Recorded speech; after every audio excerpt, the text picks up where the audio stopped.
onto a long-term generational wealth strategy, the most solid thing you can do is invest in property. And I want to demystify it. We're not talking 1 billion naira homes on Banana Island or Mitama or Nasogoro. If 5 million is what you have, look for a property that starts at 5 million. Where you start isn't where you end up. Have that vision of in 10 years, I will have the house in Banana Island or Mitama, but it needs to start with one step. That 5 million is a stepping stone for you. It might be a shop in Agege Market or Koba Market in Abuja, but it starts somewhere. So have that sense of reality and that sense of growth and pattern. Home ownership unlocks so many things. It's a plethora. Now, yes, I am biased. I'm a developer, 35 years in the business, so obviously it makes sense that I advocate for that. A quick kind of history, or not necessarily history. None of us thought MTN Nigeria breweries would be declaring losses. I don't know of a house, short of an act of God, that perhaps an earthquake has swallowed up that's become a loss. So home ownership does for you is building wealth in terms of equity acquisition, asset management, portfolio diversification, rental income, and if we get to a certain point where our financial system is more sophisticated, then you're able to even leverage, unlock equity from that, borrow more, invest in more property. Or find neighborhoods that offer potential for home ownership, right? First of all, we operate mostly in Lagos, so maybe I'll use Lagos as a case study. We have very serious structural issues around even paying for a home to start with, right? So in terms of identifying neighborhoods, the first issue is the economic consideration. I mean, what can you afford? And what kind of houses are in particular neighborhoods? We have, as everybody's aware, it's very difficult to be a young person in Lagos. Very, very difficult. We employ young people, and one of the headaches we really have is their housing. Where do they live? Because of the transportation connections, it's very difficult for them to live far away. We have offices on the island. We have offices where they have to travel a long ways to come there, and they cannot afford to live near their offices. This is one of the structural issues that we have in Lagos. So when a young person has to choose where to buy a home, it gets very confusing because where they can afford is actually very far away. But you know, something happened during COVID. We all discovered remote work, right? And honestly, I think it's going to change the way we live and the way we work. Because now, people don't have to be at work 5 days a week. So you can actually live quite far away and commute maybe 1 or 2 days a week to the office. So I think it's going to open new vistas for home ownership. I think people are going to live a little bit further away, work remotely, and then be able to commute a little bit more reasonably. The UK, as a young 22, 23-year-old, and that brought a reorientation. So the first step is reorientation. Land is important to build. Now, land ownership does not mean it has to be 100% mine. So we can come together and acquire land as a group. Now, does it mean I'm going to build one mansion on that land? So that's the first orientation, that we can no longer build flat. We need to learn to build up. The other reorientation is this. Our parents built mansion of 5 bedrooms. And then at some point, they aged and they couldn't grow up anymore. They had to design somewhere. So the first orientation is to say to yourself, remember we're talking about wealth creation here. Must you build a 5-bedroom to prove that you're wealthy? No. No. And must you build a 5-bedroom that you cannot easily convert when the need arises? No. So I learned that very quickly, that it is not the size of the land, nor the size of the property that shows wealth, but my ability to convert whatever I've built into wealth. So the first thing, land. How do we get the land? Now that's what I'm doing, working with the young people. So Mujisola was correct, the transformers. So I'm working with young people to create a reorientation, to say, let's acquire the land with the understanding that it is not where we start that we end. So if we go far to acquire the land cheap, we're not saying we're going to live there, but there will be people that will live there. It is not occupation. So the style, the formation is important. And so land, and then how you get the land. Now the second thing is, how do you acquire the land? Again, I learned that very well moving out to go work in the UK. There must be an intentional and deliberate savings culture from that age. So before I had the container of the trailer head, so as a man, I'm the trailer head. My wife, my children become the back of the trailer head. Before I have that trailer back, join the trailer head, I need to run quickly first. What does that mean? Before I take on those responsibilities, I must be able to have begun to save. So, again, timing is very key. I start working at 22. Do I want to get married before 27 or 28? I don't think so. So I have 5 years. So the 5 years, I have 5 years without all the responsibility. I will set aside 5 years. Am I making sense? Okay.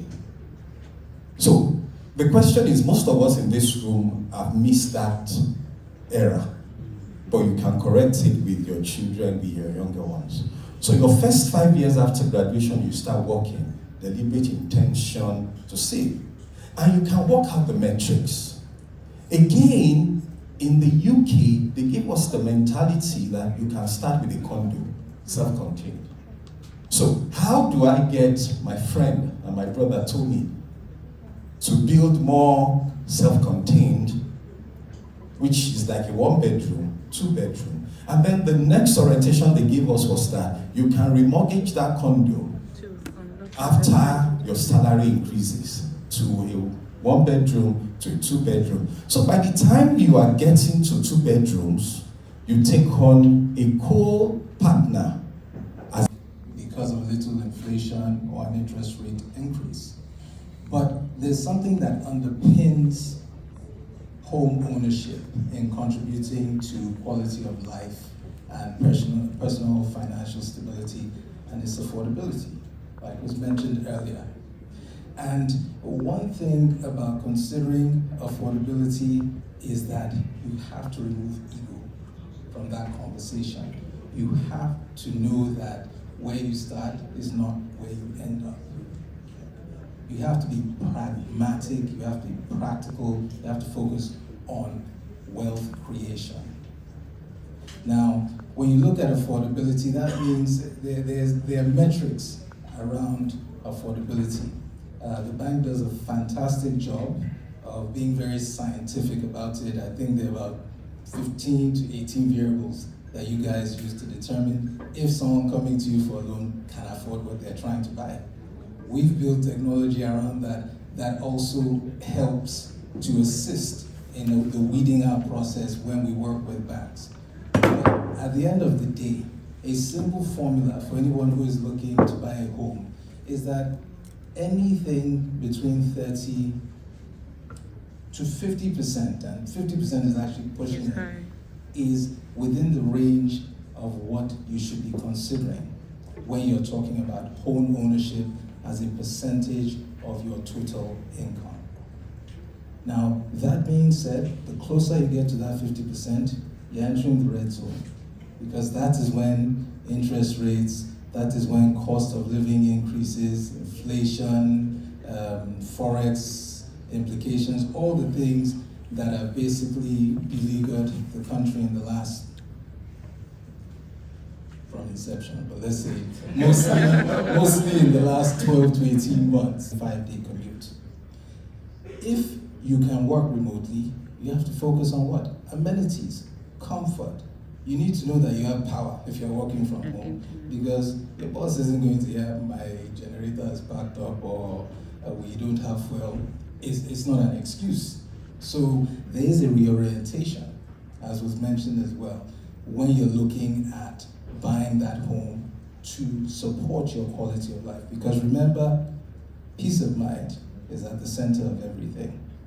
If you're a family man or a family woman, or you're planning to create a family, you have to make other considerations around the other amenities. Is there a play area? Is there a sense of community so that your children can develop personal skills? All of that is qualitative, but all of it should be considered. Home buying is emotional, but we also have to make sure that we're applying the right kind of emotion. So again, ego out the window. We have to focus on the benefit of the UK, the US, Singapore, which is almost 100%, I think it's about 95%, South Korea. All of these countries have what? Great quality of life and fantastic financial stability for most homeowners. So we have to find a way to emulate that in spite of the constraints that we have here. And one thing I'll give credit to Stanbic IBTC about is they're actually taking a long-term perspective. And they didn't ask me to say this. It's based on my interaction with them. In fact, the person who told me is the predecessor of the current MD. And this was about 3 years ago, because I had to ask him, how do you afford? How are you able to provide these low mortgage rates? And his answer was simple. We view Nigeria on a long-term basis, and we want to help solve the housing problem in this country. So Research and then research some more. And I probably would break it into 3 categories. You want to research what the private sector is doing, because government policies affect our decision-making process. You want to also research what the government is doing. And there's the third hand, which is Nigeria. What is Nigeria doing on itself independently? Because again, that really drives how we take decisions, how we make investments. For the private sector one, and this is not in any way, research developers, it's not scientific, but I've come to the decision that the bigger and the more billboards you see of a developer, the less they actually have. So be very careful. If it walks like a duck, it talks like a duck, it quacks like a duck, it's a duck, it's not a swan. Your red flag should be blazing. Walk away, run fast, and run quickly. Take the time, like I mentioned at the very beginning of this, to be choosy about where you assess. You're planning ahead, so this isn't a decision that you take lightly. If you're taking your investments or you're coming together as a group of people to lock in funding and then go ahead and make that investment. But you want to look at location, you want to look at growth areas. It doesn't have to be fully developed, again, starting with the end in mind and what that location would look like in 5 years. So you're looking at where trends would go. If you notice something, it might be very basic. In Abuja, if you notice ShopRites are opening in a particular location, go and find land in that location. There are 2-3 very interesting schools, again, in Abuja. If you notice they're opening branches, go towards that catchment area and try and allocate, source for land or source for property that will come as a group of individuals, friends, family, beg, borrow, do not steal, see Stanbic instead, and see how you can put money, go to Stanbic, see how you can put money towards that. So location growth, quality, affordability, Fola has discussed extensively, infrastructure, soft and hard. When you see government opening up highways, roads, interconnection, feeder roads, go through that. There's something I used to do when I had a lot of time, Sundays, because it's less busy. Both Abuja and Lagos, I would just drive around. I like driving. I would get in the car after breakfast, drive around until lunch to just see what's happening. If you make inroads with the LSPDCs of the world, the Ministry of Housing, government, you want to see what's happening in terms of policy thrust. So we know there's Federal Mortgage Bank Nigeria, we know there's Nigerian Mortgage Refinance Company, even though we don't have the deepness in terms of mortgages to actually allow a secondary thriving market. But with FMBN, it's giving you a subsidized rates of interest. A lot of us, if you've worked for the government and I think even private sector, there's a national housing fund we contribute to, and none of us know where that money is going to. But in theory, it allows you to say, I'd like to have a house. It is my fundamental human right as a Nigerian. It's embedded in the 1976 Land Use Act, and therefore, how can I do so? There's also PENCOM. PENCOM has, over the last 2-3 years, allowed for you to access your RSA accounts. It allows you to get into about 25%, I think, of your retirement savings to go towards, thank you, what Mr. Prince said, to go towards your initial deposit. So some of us might not be aware of this, and information is king. That was also discussed in the morning. So the more you know, the more you informed you are of what either your rights are or what's actually accessible for you to use. There's an interesting one as well, Family Homes Fund. They are more of an interventionist social housing scheme, but I think we're in a state with Nigeria now where actually probably 90% of us can probably be attributed to be interventionist social housing, and therefore what are the terms and conditions for us to be able to access that. The last thing is the Nigerian macroeconomy, where as much as we are speaking about the importance of wealth creation through home building, we cannot get past when we woke up the first quarter and the first quarter of this year, and MPC committee sat down and deliberately month to month just kept increasing. I think when I stopped monitoring, we're either at 26 or 27%. You bankers would know more than I do. It does make it more costly. It does mean we have to either make sacrifices about dropping our ego, what our expectations should be, how we begin on that first rung of the ladder. It is called a property ladder, which means you start up low and then you build up eventually high over time. So that's on interest rates. Inflation has hugely pushed the volatility of the cost of material, which naturally impacts also the cost of property, whether you're buying retail, commercial, or housing. Forex. One of the things I used to jokingly tell most people is that, I don't know if I should say it here, but many of the homes that I develop, I can't afford. Yeah, and they will laugh when I tell them, because on my salary as a CEO, I can't pay 200 million naira cash for a home. I cannot do it. If I'm able to do it, my company will close up, right? So how can I ask people to pay this money in 1 or 2 years, right? And then in the last few years, we see what has happened to the naira. We see what has happened to property prices, right? So we need to have deeper conversations, not like this, not in this kind of forum. We need to have workshops and come together and figure this thing out. Because if in 5 years, okay, let me just backtrack a bit. So my children are now finishing university, right? And the last thing I want is for them to live somewhere else in another country after all the dollars are paid and all the real estate we've done here, and they're somewhere else, doing some job somewhere, and they're not here building this country. I don't want to hear it, right? But how can they come back when they can't even buy a home? I bought my first home when I was 26 because I was in the US, and I bought it as an architecture student, right? So it can't be wishful thinking for us. Today, it's almost impossible for a young person to buy a home. Right? Right. So when we talk about 5 years, if we're going to be serious about this, and we're going to do something in 5 years, we need to start thinking about how this is going to happen. Maybe it's by putting train lines to Ondo State, so that they can buy a house for 5 million and be able to come to Lagos. Agencies, government agency workers, the CBNs, the NSIAs, I would mention AFCC, police, a number of them bought 2-bedroom, 3-bedroom terraces, 4-bedroom semi-detached. Hugely successful. Then we hit COVID. We still struggled to get it through year 1, year 2 post-COVID, but by January last year, 2023, we had to stop that 5-year mortgage.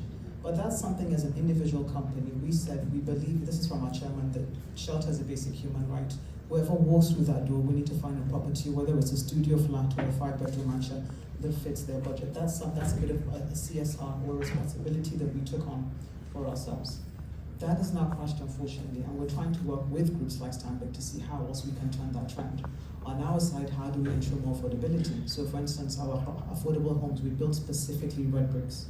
It's cheaper, it's more green, it's more sustainable. We have a factory in Niger State and Zamfara that supplies those bricks for us. But what we then did for a company, and whenever people join companies, please read your employee handbook. You don't know the benefits you're missing. We have a 50% discount on staff housing. So if I join Urban Shelter, a few years into it, 3 to 5 years into it, I can acquire a home and get a 50% discount. It can be removed from my salary, spouse and I can join, parents can join and buy on my behalf. I can rent each of the 3 bedrooms out to my siblings and we all come together and buy. Again, that's a responsibility as Urban Shelter. As a company, we said our 300-member staff should be able to live in property. Beyond that, we then have a 15 to 20% discount on assets property. Why? Because we want to see people grow. We want to build ownership. We want to build wealth. And when properties are a bit expensive, we've had an entire department, building services, very cohesive group of individuals. That's the architects, the engineers, and the QS. Came together, pulled money to go and buy property from things like their bonuses. So they didn't even have to take extra income. This was just bonuses put together to do that. Now I'm giving you a micro example. Imagine if the government agencies also said we are going to contribute towards home ownership because you've decided that an intervention has to happen for shelter. If other private organizations said, how do we help bring cooperatives, essentially create cooperatives for organizations so that we can create the 30% or 25% equity needed for a Stanbic to look at our staff. It used to be like that before, but now many times people have to work. So safety is very important for a family. So those are important.